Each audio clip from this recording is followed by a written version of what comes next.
friends and family, welcome back to my channel. We are finally 37 weeks. 3 more weeks left. I'm hoping like less. Like this is crazy. Like this past week, like the 36 weeks have been already like crazy, but this is getting more and more real because now my belly, like my pregnancy belly, has finally dropped. Like officially dropped, and I'm just like, okay, come on, like that's one of the symptoms. I am ready to go and all this other stuff. Like what do I gotta do? What I gotta do to get him out?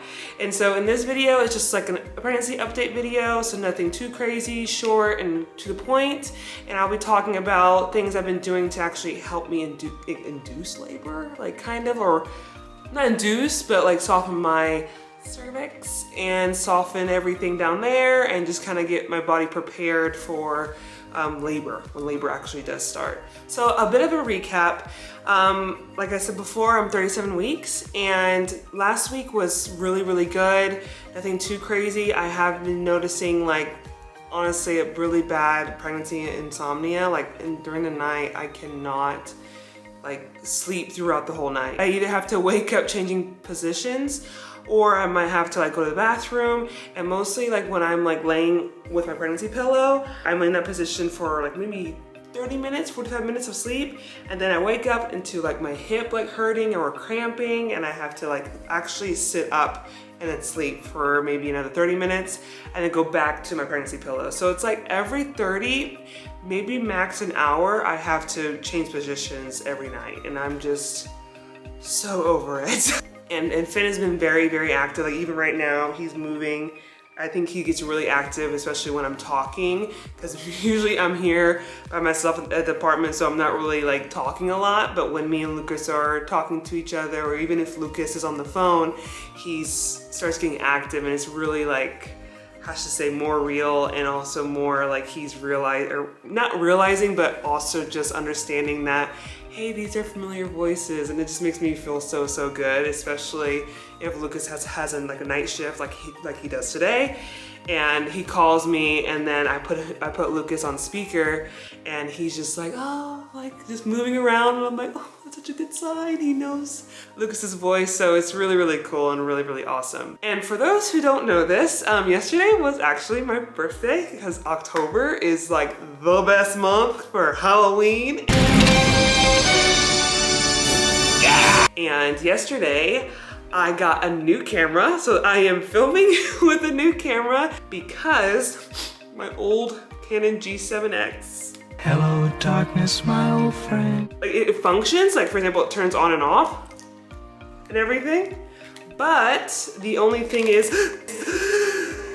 and the audio has been like gone for like a year now, so I've been using my voice memos on my phone. So I've been having to like record and hold my phone at the same time, or place my phone close to the camera so that everything is like synced and everything I can do in post, like in editing, in Final Cut. So finally I have a camera that can literally do everything again, and I'm so thankful for Lucas and his family, because they really helped me get one, and I really appreciate it. Like, so like I said before, one of the main symptoms I've had is insomnia, and another one I've been having is honestly a lot of pelvic pressure. Like especially if I'm walking around for maybe 10 to 15 minutes, or if I'm sitting down for 30 minutes or an hour, getting up is just so much pressure down there. Like I am hurting. Like it doesn't hurt, it's just so uncomfortable. Like I've never felt anything like this. It's literally like someone's pushing like on your what do you call it, your pelvis, and it just keeps pushing and it starts getting to a really uncomfortable part. But it's what I've read and what people have told me is that because Finn is head down and he's getting, I guess, going down the birth canal, his head is pushing more and more into wanting to get out, which I'm like, yes, we want that team. Open the gates! I'm really hoping that's like another big sign, because the pressure has been building since, I think 35, 34 weeks since I've been in the third trimester. Even a little bit in the second trimester was a little bit, but this is getting more and more intense. So definitely pelvic pressure has been, you know, kicking my butt and my hoo-ha.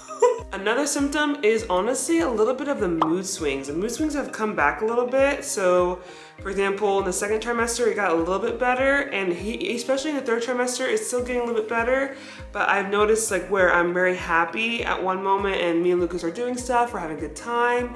And then all of a sudden I just kind of like shut down and I shut like him off, like not shut him off, but like kind of push him away. And he's like, is everything okay? I'm like, yeah, it's fine. Yeah, it's fine. And in my head, I'm like, what's going on? Like, why am I doing this? Why am I like pushing? And so I'm having to like, I don't know, it's just kind of like this weird cluster of like emotions. So I have to like really communicate with Lucas to tell him, hey, it's nothing that you did. It's just these symptoms that are going like haywire. So that's one of the other big things. And then that's kind of like all like the main symptoms I've been feeling. Like I've been having symptoms a little bit here and there, nothing too crazy, like a lot of belly tightening, which I heard is like another form of Braxton Hicks, or it is Braxton Hicks.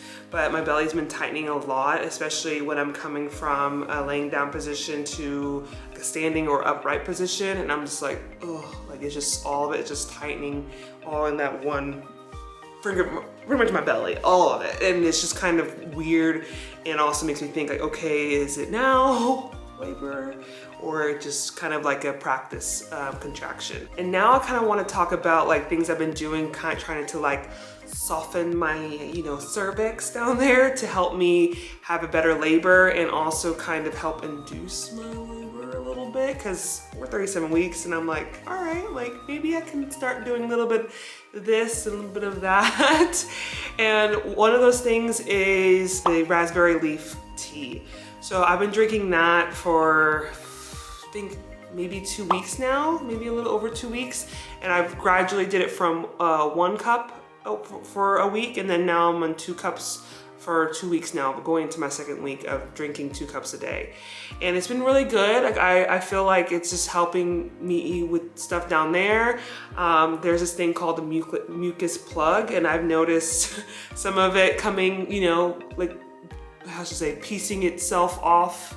And I've noticed it when I go to the bathroom that I'm like, okay, there's a piece, and there's a piece, oop, and there's a big piece. So maybe that's what's helping it.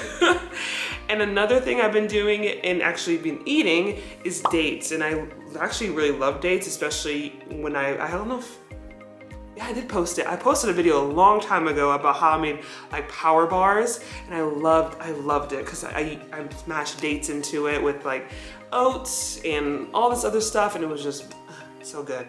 But I'm eating raw dates, but with a little bit of peanut butter, because I just can't resist peanut butter. And I eat 6 a day. I've been doing that since 36 weeks. And so that's supposed to also help soften the cervix down there and help with labor and all this good stuff. I've just been doing random stuff to help with the labor that I've read online and people in a Facebook group have been mentioning to do. And another big thing, because I have a medicine ball, or we call it like the exercise balls, or they call it the birthing ball or whatever. I've been doing a lot of like my hip rotations, like pelvic tilts on it, and to help, you know, loosen everything down there. And Lucas has been such a trooper, and he's been massaging my back, massaging my lower back, and that's also supposed to help with just relaxing everything, get everything like softened down there. And so he's been very, very nice, and I have not like given him a massage in like forever. And I told him, hey, once Finn is born, you can have a massage again. I'll give you a massage. And he's like, I'm gonna take you on that. I'm like, okay, sounds good. And then another big thing I'm actually going to be adding to my routine is walking. I've been very lazy, not lazy, I don't want to say, but just very not so like active. But I've been trying to do like things like cleaning our apartment, which gets me moving, gets me going. And like if, for example, I'm like, oh, I'm gonna go shopping or go see what's on sale in their like local mall here. Like I walk around there and I get like 3,000 steps maybe a day. And I'm just like, oh, that's good enough. But I've heard and I've read, even Lucas has said that walking actually helps you induce labor even more too as well. So today I'm actually gonna start walking more, at least like 30 minutes, try to get at least maybe up to like 5 miles, maybe 3 or 5 miles a day. Trying to do it maybe actually every day. It might be hard for me because like I said before, the pressure down there, but we will see. I hope it doesn't get like that, but we will see. So yeah, that's pretty much all I have for an update. Like I said before, it's not really so much. And sorry if you see my eyes go like this, because now my screen isn't above, it's on the side. So I just like, sometimes I sneak a look to make sure that everything looks good, like behind me, and I'm focused and I can't tell, maybe I am, I'm like, I don't know, but I'm hoping it all looks good. So if you see my eyes go like this, sometimes that I'm looking at the screen of the camera. So yeah, that's pretty much it for an update. Like tomorrow, I'm actually going to be going to the hospital for our 37-week checkup here in Austria. I've been going to our OBGYN for the past 6-7 checkups and going to her practice. But now in Austria, for example, 37 weeks, like 37-week checkup, you actually go to the hospital. So now I'm going to the hospital and they're gonna just do some basic checkups. I think like checking his heart rate, Finn's heart rate, doing blood tests, ultrasound, cervix check to see how like thick or thin it is, all that good stuff. And we will see how that goes. But other than that, thank you so much for watching. If you like this video, please like, subscribe, and comment down below if you want to see something else about Austria, or if you are interested to know more about our pregnancy journey, please do not hesitate to comment down below. And thank you again for watching, and we will see you in the next video. Bye.